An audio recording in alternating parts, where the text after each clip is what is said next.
All right, so get this. Yeah. Ready for today's material? Lay it on me. We got a crypto expert debate some news articles and even some AI-generated content. Wow, that's quite the mix. Talk about a mix, right? Yeah. We're going deep on Bitcoin AI and a little geopolitics today. Sounds fascinating. Buckle up. I'm ready. Our main source is Markose and George. Okay. These two crypto veterans. Yeah. And they are going at it. Real. They're practically placing bets on where Bitcoin's going next. I mean, their energy is infectious. Right. Especially when they're talking about Bitcoin potentially reaching $100,000. $100,000. Yeah. And George even coined this term, the Trump Effect. The Trump Effect. He thinks the former president's re-election is fueling this recent price surge. Makes you think, huh? It does. How future elections Right. could impact your crypto investments. Yeah. It really highlights how political events, things we often think of as separate from the tech world, can really shake up the crypto markets. For sure. And George even predicted that if the Federal Reserve lowers interest rates in December, Oh, wow. Bitcoin could hit $125,000. That's optimistic, That's pretty optimistic, to say the least. to say the least. Yeah. We even have a listener question about how governments would actually hold Bitcoin securely. That's a great question. It is. I've often wondered about that myself. Yeah. How do you ensure the safety of such massive assets Right. on a scale like that? Exactly. And George suggests cold storage wallets and multi-signature wallets. Multi-signature wallets. Right. They require multiple people to authorize a transaction, right? Yep. So that makes them super secure, ideal for holding large amounts of Bitcoin. You know, like what a government might have? Exactly like a government. That's a really good point. I hadn't thought about that aspect of it. Yeah, it's an important consideration. But it's not all sunshine and rainbows, right? Right? Of course not. Markose and George also get into some pretty serious geopolitical risks. This is where things get a bit more sobering, I imagine. They are worried about potential global conflicts Yeah. and what those could do to the crypto market. Yeah, conflict and uncertainty rarely have a positive impact on markets. Yeah, George in particular thinks rising tensions could tank Bitcoin's price. That would challenge the idea of Bitcoin as a safe haven against inflation. Which, if you think about it, challenges that whole idea of Bitcoin being a safe haven against inflation. Exactly. Historically, Bitcoin hasn't always acted like a reliable hedge against inflation. It really makes you question that narrative, doesn't it? It does, and then things really get heated when they bring up crypto regulation. Regulation, the eternal debate. They have some strong opinions about Gary Gensler, the former SEC chair. Well, it's a fascinating area, isn't it? Yeah. This whole tension between promoting innovation and regulating this new industry. Right. Governments are really grappling with how to approach it all. Yeah, Markose is downright furious.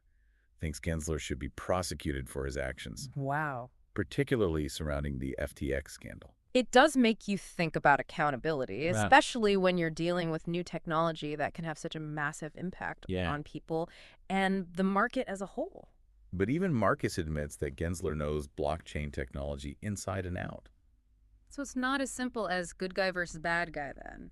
It's rarely that black and white. Even in tech, human personalities and motivations play a big role.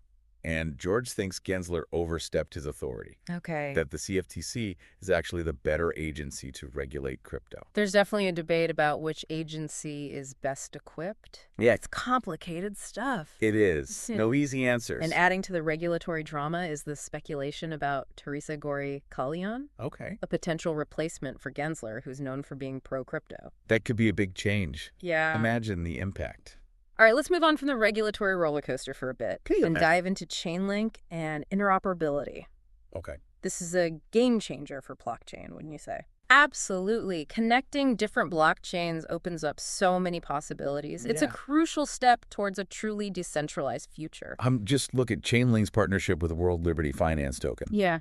and Brazil's central bank digital currency project. Real-world application. Real-world applications, not just theory. That's what we need to see. And speaking of cool new tech, George tells us about his experience with Notebook LM, Fuck. this AI tool from Google that can actually generate podcasts from websites and documents. Mind-blowing. I The know. potential of AI is just incredible. He even made a podcast about Chainlink's interoperability protocol using Notebook LM. Talk about meta. Talk about meta. Using AI to explain AI. Now let's address the elephant in the room.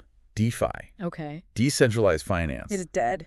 Is it dead? That's the question. The volume has been flatlining, which is surprising with Bitcoin's price surge. It makes you wonder if DeFi can really go the distance. Right. Is it hype or is it here to stay? But there's a glimmer of hope. MakerDAO is rebranding to Sky Money and launching a stablecoin on the Solana blockchain.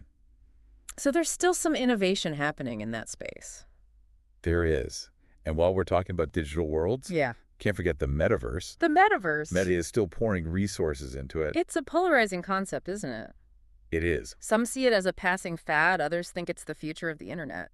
It's hard to say at this point, but a lot of investors lost money during that initial metaverse hype. Right. But Meta's continued investment and the growing number of people using virtual platforms suggests there might be something to it. Makes you wonder. It does. Maybe the metaverse isn't going away anytime soon. And then you have Dogecoin, Ah, the meme coin. this meme coin that's been in the news. Yeah.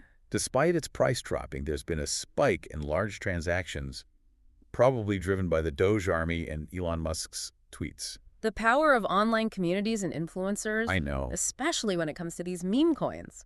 It's fascinating. All right, let's shift our focus to the Middle East Yeah. and the rise of AI in that region. Okay. There's an AWS report on AI adoption in the UAE and Saudi Arabia. That's pretty eye-opening. The Middle East is quickly becoming a hub for AI innovation. Yeah. Governments and businesses there really see AI as a major force for change. Get this. Okay. 88% of organizations in those countries are investing in AI. That's huge. That's huge. Wow. Markose is a big advocate for companies taking proactive steps toward responsible AI development.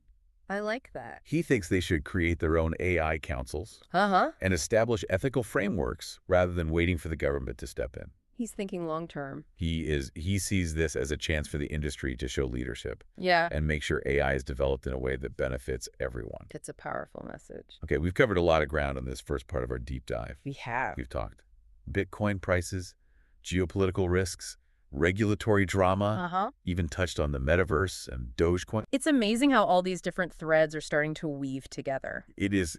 Now, I'm curious to hear what stood out to you so far. Well, there's a lot to unpack there for sure. What resonated with you the most? I think What sparked your curiosity? I am really intrigued by. So Markose and George actually touched on something really interesting regarding regulation. Oh, okay. They talked about Dubai's Virtual Asset Regulatory Authority, or VARI, which recently updated its list of high-risk jurisdictions.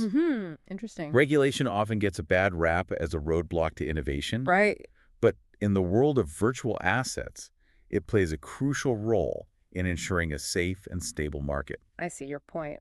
It's all about finding the right balance. Finding that sweet spot. And Markose and George actually get into a pretty heated debate about the role of regulators, Oh, cool. specifically when it comes to protecting consumers versus stifling innovation. That's a classic tension, isn't it? It is. Trying to foster innovation while also safeguarding the public. Right.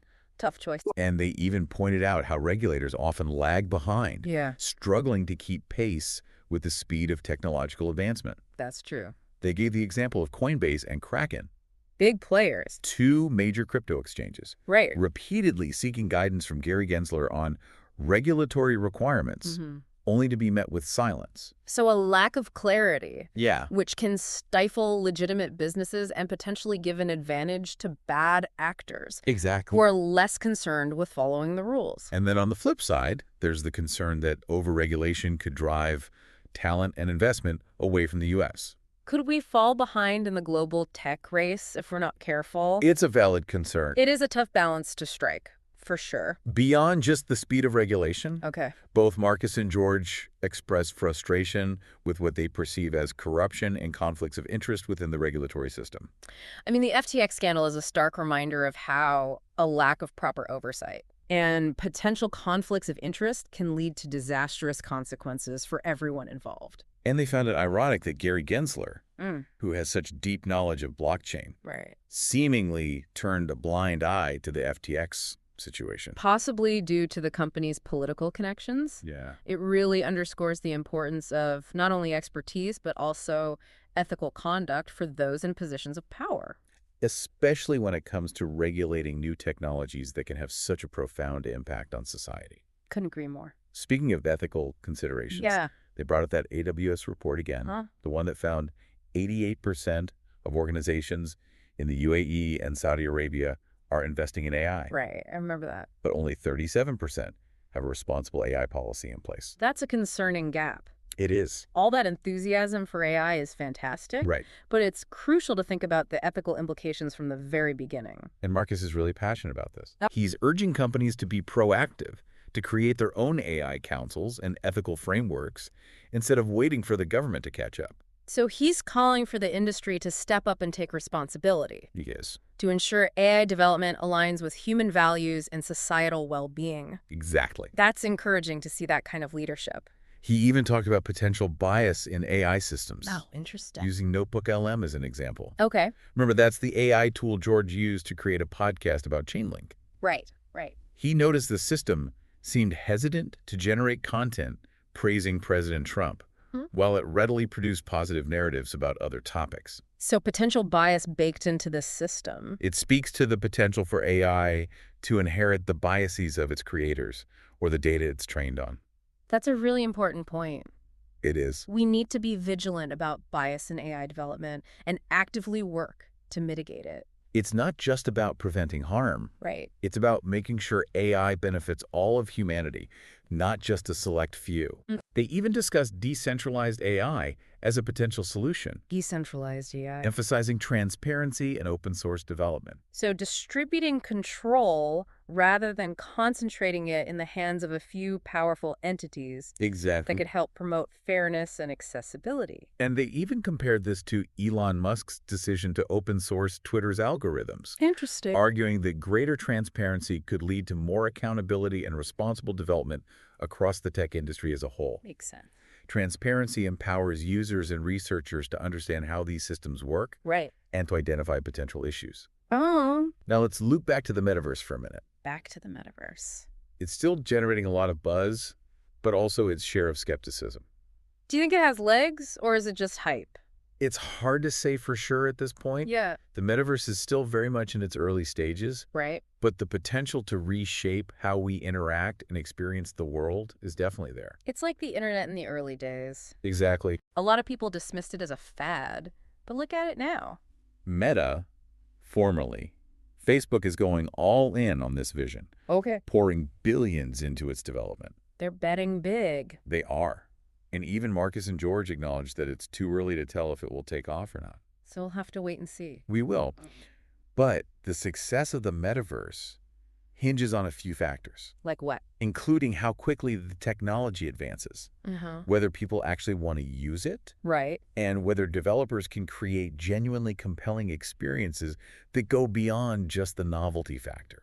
It's got to be more than just a shiny new toy. It does, and Markose and George also highlighted the importance of education and staying informed in this rapidly evolving landscape of technology, finance, and geopolitics. Absolutely. They see a need for more accessible resources to help people understand these interconnected forces. I agree. It's more important than ever to develop critical thinking skills, evaluate sources carefully, and be discerning about what we consume. We're bombarded with information from all sides these days. We are. Overwhelming. They specifically mentioned the Mohammed bin Zayed University of Artificial Intelligence in the UAE Okay. as a valuable resource for anyone wanting to learn more about AI. That's a great example of how educational institutions can play a crucial role in equipping people with the knowledge and skills they need to navigate this increasingly complex world. And it's not just about formal education. Right. It's also about continuous learning and staying curious. Lifelong learning is key. We should all strive to seek out diverse perspectives, challenge our own assumptions, and be open to new ideas. That's how we grow. Markose made a great point about thinking long-term. Okay. He contrasted the short-term focus of many Web3 projects with his own organization's commitment to a 30-year-plus vision for decentralized AI. That's a long-term perspective. It is. It requires a different mindset altogether. It does. One that prioritizes long-term value creation over quick wins. It really separates those who are just chasing the hype from those who are committed to building a better future. Couldn't have said it better myself. And he also talked about the importance of collaboration and community building, Okay. both within the tech industry and across society as a whole. We need to work together. We do. Especially on something as complex and potentially impactful as AI. He believes that's the key to tackling complex challenges and creating solutions that benefit everyone. Collaboration and knowledge sharing are crucial. He even suggested that the adversarial nature of politics, where winning often comes at the expense of finding common ground, could be holding us back in areas like technology and AI development. That's a sobering thought. It is. We need to find ways to bridge divides, foster dialogue, and work towards solutions that benefit everyone. George raised an intriguing question about whether decentralized technologies like Bitcoin and blockchain could help reduce corruption and promote greater transparency in government. The idea is that by creating immutable records and distributing control, blockchain technology could make it more difficult for individuals to engage in corrupt practices or manipulate systems for their own benefit. That's a complex issue, of course, but it's a fascinating concept worth exploring. It is. The potential for technology to disrupt traditional power structure. Right. And create new models of governance that are more transparent, accountable, and resistant to abuse. They also touched on the idea of a Bitcoin strategic reserve. A Bitcoin strategic reserve. Something former President Trump suggested. Okay. Where the U.S. government would hold a large amount of Bitcoin but wouldn't sell it. So a sort of national stockpile. Exactly. That would be a major signal of acceptance for Bitcoin as a legitimate asset class. And George speculated that it could drive up the price of Bitcoin even further, while Markose expressed some concerns about governments controlling large amounts of decentralized currency. There's that tension again between centralization and decentralization. All right. It's a dynamic we'll likely see play out more and more as crypto adoption grows. Now, before we get too serious again, let's shift gears for a moment and talk about something a bit lighter. Okay. George is a 4-time competitor in the Spartan World Championship. Wow. And he had some exciting news to share. Oh, cool. What's that? He's scheduled to have an interview with Joe Cena, Josie, the wrestling legend, and Hollywood star who also happens to be a Spartan enthusiast. That's a fun crossover. It is. It's amazing to see how these different worlds are colliding more and more. Who knows, maybe we'll even get Joe Cena on the podcast someday to talk about his crypto portfolio. Now that would be an episode worth tuning in for. Okay, back to business. All right. Markose and George also had a thought-provoking discussion about the importance of individual action and responsibility. What did they have to say about that? They emphasized that change doesn't happen just from the top down. We all have a role to play. We do. In shaping the future. They encouraged listeners to get involved in their communities, support organizations working on important issues, and advocate for policies that align with their values. It's a reminder that even small actions can have a ripple effect. They do. Our choices matter. They do. And together we can make a difference. So we've talked about the potential of technology, the challenges of regulation, the importance of ethical considerations, and even the role of individual action. It's been a lot to take in. It has. What stands out to you from the second part of our deep dive? What are your thoughts? I think what really struck me is we've been through a lot, haven't we? We have. Bitcoin, AI, geopolitics. It's been quite a journey. Quite a deep dive. Yeah, not just the facts and figures, right, but the hopes and concerns, the differing perspectives. And before we wrap things up, let's circle back to some of the key themes that emerged. Sounds good. First up, Bitcoin. George was pretty adamant about it reaching $100,000, even going as far as to predict $125,000 if the Fed cuts rates in December. We'll see what happens. We will. Crypto markets are notoriously volatile. Right. But the underlying technology, the growing adoption suggests there's still significant potential for growth. For sure. And speaking of potential, we can't forget about AI. AI, it seems like it's everywhere these days. It is. From content creation tools to revolutionizing industries across the globe. Markose's call for proactive, ethical frameworks for AI development really resonated with me. It's not enough to simply chase innovation. It's not. We need to ensure it's aligned with our values and benefit society as a whole. And while we focus a lot on Bitcoin and AI, we can't ignore the influence of global events and geopolitical dynamics on the tech landscape. No, we can't. It's all interconnected. It is. From regulatory decisions to the adoption of blockchain technology by governments, it's a complex web of interconnected forces shaping the future we're all heading towards. Thinking about that future, I'm reminded of Markose's long-term vision for decentralized AI spanning decades, rather than chasing quick profits. That's refreshing to hear. It is. True innovation takes time. Yeah. It's about creating value that lasts, not just chasing fleeting trends. And speaking of lasting impact, remember George's thought-provoking question about whether blockchain technology could actually reduce corruption and promote transparency in government. A bold idea. It is. Could technology disrupt traditional power structures and create new models of governance that are more accountable and equitable? Big questions. They are, but the conversation itself is incredibly valuable. So we've delved into the complexities of Bitcoin, explored the potential and pitfalls of AI, and even considered the influence of geopolitics on the tech landscape. What a ride. It has been. But what does it all mean for you? Yeah. What are your takeaways from this deep dive? This isn't just about absorbing information. It's about sparking curiosity, inspiring critical thinking, and encouraging you to engage with these topics on a deeper level. What resonated with you? What questions are you left with? The learning doesn't stop here. Keep exploring, keep questioning, keep pushing the boundaries of your understanding. Read more research further and share your insights with others. Because the more we engage in these conversations, Wow. the more informed our decisions become, Yeah. and the better equipped we are to shape the future we want to see. That's what this deep dive is all about, empowering you with knowledge, insights, and a healthy dose of curiosity to navigate this ever-evolving world. Until next time, keep exploring, keep learning, and keep that spark of curiosity burning bright. This has been The Deep Dive. Thanks for joining us.